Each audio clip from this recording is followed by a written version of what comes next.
Welcome sa DRS 2.0. Fresh at nagbabagang happenings ba ang hanap mo? Mga padabarkads man yan o mga trending topics? Pwes, sagutin natin yan.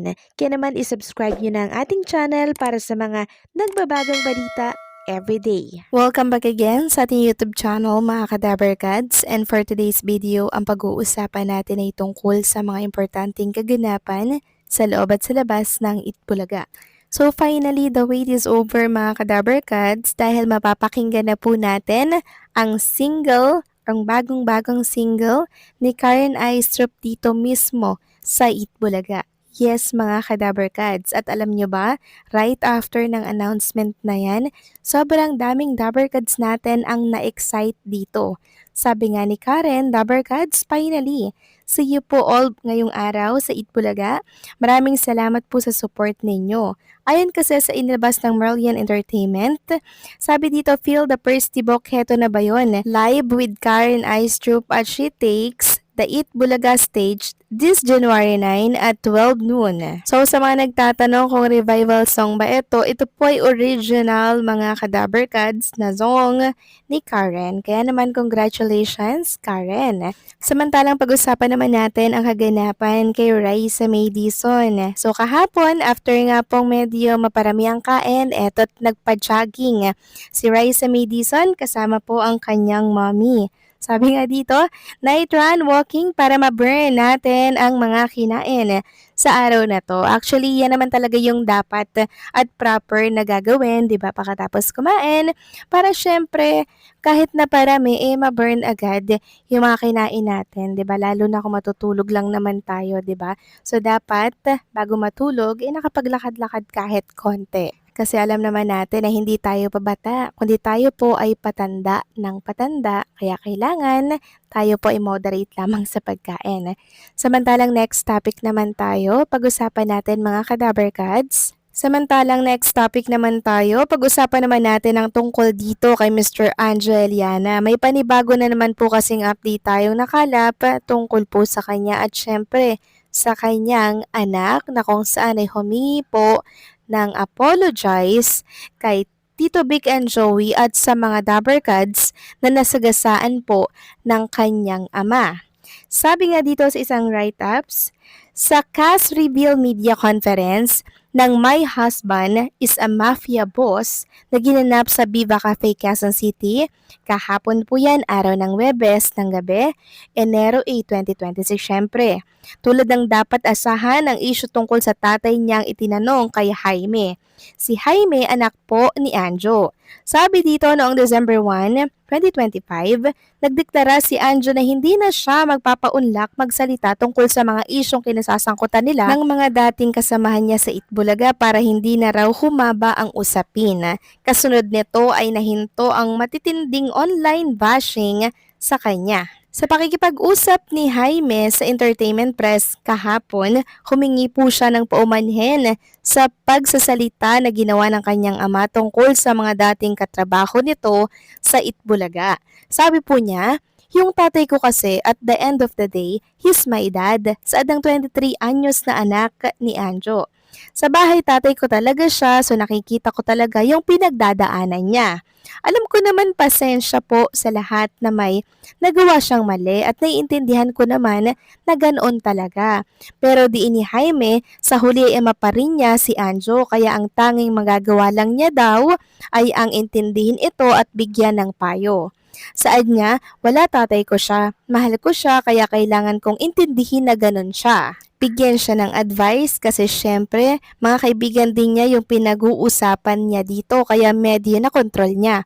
Kahit anong maling gawin ng tatay ko kailangan kong matuto na pagbigyan siya. Syempre siya yung nagpalaki sa akin. I wouldn't be here without him. Hindi raw makakalimot si Jaime na payuhan ng tatay niya dahil parang magkapatid at matalik na magkaibigan daw ang samahan nila. Sabi pa niya, honestly, para magkapatid kami, sambit ni Jaime, ganun yung relationship namin para kaming mag-best friend. Sinabi ko lang sa kanya na alam mo, minsan sa buhay, kailangan i-keep private. Like, syempre, artista tayo or in the spotlight. But some things need to be in private. Hindi naman lahat kailangan sabihin sa media na na, uy, ganito ako, ganyan ako. So, masasabi ko lang dito sa write-ups na to, mga kadaberkads, mabuti pa yung anak ni Angeliana, marunong pong humingi ng patawad at syempre, pasensya. At alam niyo mga kadaberkads, ang nakakatawa pa dito, mas alam po ng anak ni Angeliana na hindi lahat kailangang sabihin dito sa media. 'Di ba? Si Angeliana kasi mga kadaberkads, lahat ng nalalaman niya, sasabihin niya po. 'Di ba? Doon siya nasira mga kadaberkads. Kaya mabuti ngayon na nanahimik na siya at mabuti din at nakikinig siya sa kanyang anak. Dahil kung hindi siya makikinig, baka nakakulong na po siya ngayon mga kadaberkads. So maraming salamat dito sa anak ni Anjo na si Jaime dahil marunong po siyang magpakumbaba sa pagkakamali ng kanyang ama na dapat ama niya po ang gumagawa nito. Samantalang next topic naman tayo mga kadaberkads, pag-usapan naman natin ang tungkol dito kay Jerome Ibardome. So para po sa mga hindi pa nakakaalam, meron po siyang concert or gig by January 14, 2026, Wednesday 8 p.m.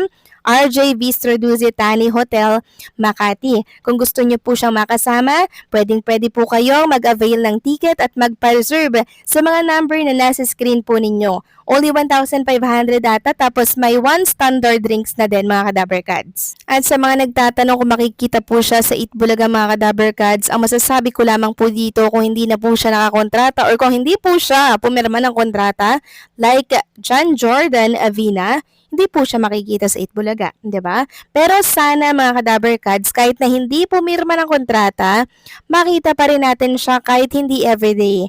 'Di ba? Kahit MWF lang, basta makita lang natin si Jerome Ibardome dito sa Itbulaga. Meron kasi mga nagsasabi na hindi na daw babalik si Jerome Ibardome, hindi na daw makikita si Jerome. Katulad ng isang netizen dito. Sabi niya baka mabigyan siya ng slot sa EB after the Elvis Night, then I'm sure marami namang gig sa February, kahit sana twice a week lang ang appearance niya sa EB, okay na yon. Yes, mga kadaberkads, agree din ako. Pero may nagkomento, palagay ko din na siya kukunin kasi meron silang pinapasikat ng husto. Sabi nga ng isang vlogger, si Elvis Presley sikat sa buong mundo, yung idol nila sikat lang dito sa Pilipinas. Yes, mga kadaberkads, sikat po si Elvis Presley sa ibang bansa po talaga. Then si Matt Monroe dito po sa Pilipinas. Kaya ang dami po talagang fans din ni Matt Monroe or ni Ruel Carino. Sabi pa ng isang netizen, kung totoo po na nawala na si Jerome sa EB, kung ano man po ang dahilan, respeto na lang natin at suportahan ang mga gigs niya outside EB.